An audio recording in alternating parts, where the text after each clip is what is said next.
Mas Nathan, Mas Nathan, kamu mau lari kemana, Mas? Kamu gak akan bisa lepas dari aku.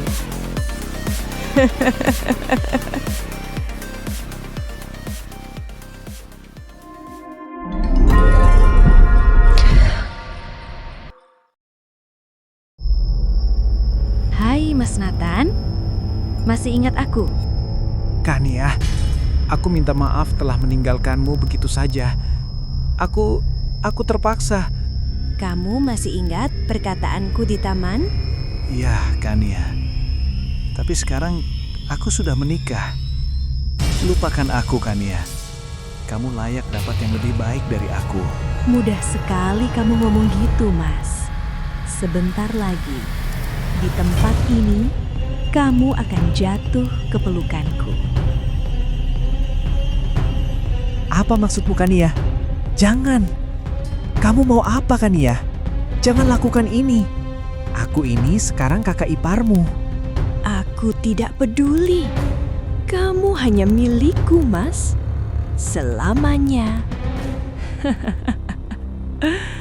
Jangan, Kania. Kamu mau apa? Mas Nathan. Jangan, Kania. Jangan. Jangan, Kania. Jangan. Mas, Jangan. Mas Nathan. Mas Nathan, bangun, Mas. Jangan. Mas, bangun. Astaga. Aku mimpi buruk lagi. Mas ini, kenapa sih akhir-akhir ini mimpi buruk terus? Aku juga nggak tahu, sayang. Mungkin cuma kecapean aja. Mas, sebenarnya ada apa sih? Cerita sama aku. Aku ini istri kamu sekarang. Ya, meskipun ini hasil perjodohan, nyatanya sampai sekarang kita bisa melalui semuanya kan? Iya, sayang. Aku nggak apa-apa kok. Terima kasih ya, sudah perhatian dan sayang sama aku. Iya, Mas. Pokoknya kalau ada apa-apa, Mas cerita ya. Lagi pula aku sekarang ini bersyukur dan seneng banget, Mas. Tentang apa, sayang? Pernikahan kita baru 1 tahun, tapi kita sudah punya rumah sendiri. Tidak satu atap lagi sama orang tua. Iya, kamu benar, sayang.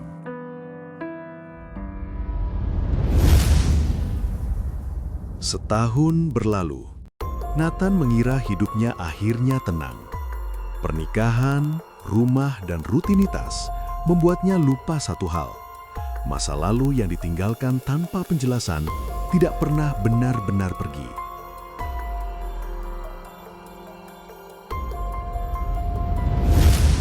Mas, aku mau curhat sesuatu. Apa itu?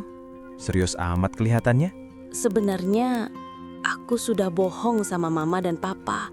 Bohong gimana, sayang? Aku bohong tentang adikku. Oh, tentang adikmu itu. Oh iya, adikmu itu sebenarnya kerja apa sih di sana? Sampai nggak bisa pulang waktu kita nikahan? Bahkan sampai sekarang, aku nggak tahu loh dia itu kayak apa. Foto juga nggak punya. Dia itu memang unik, Mas. Nggak suka foto dan sosial media. Bahkan sekeluarga pun nggak ada yang punya fotonya. Tapi yang aku bahas bukan tentang itu, Mas. Lalu tentang apa? Alasan utama dia nggak balik sampai sekarang, itu sebenarnya bukan soal pekerjaan. Lah, terus apa dong? Dia itu sedang cari cowoknya yang tiba-tiba menghilang, sampai sekarang nggak ketemu juntrungannya. Hah? Kok kayak ceritaku ya? Jangan-jangan... Mas, kok kaget banget kamu? Enggak, shock aja. Oh iya, dia rencana mau ke sini, Mas. Kapan itu? Nanti sore sih kayaknya. Oh ya sayang, kamu panggil adikmu itu Nia.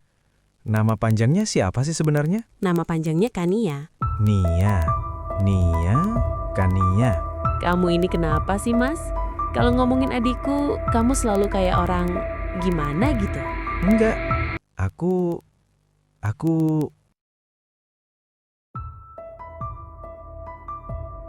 Nathan kesulitan menjawab pertanyaan Tiffany. Kata-kata terasa berat, seolah tertahan di tenggorokan. Dan tepat di saat itu, suara ketukan pintu terdengar. Entah mengapa, jantung Nathan berdetak lebih cepat. Ada firasat yang tak bisa ia jelaskan.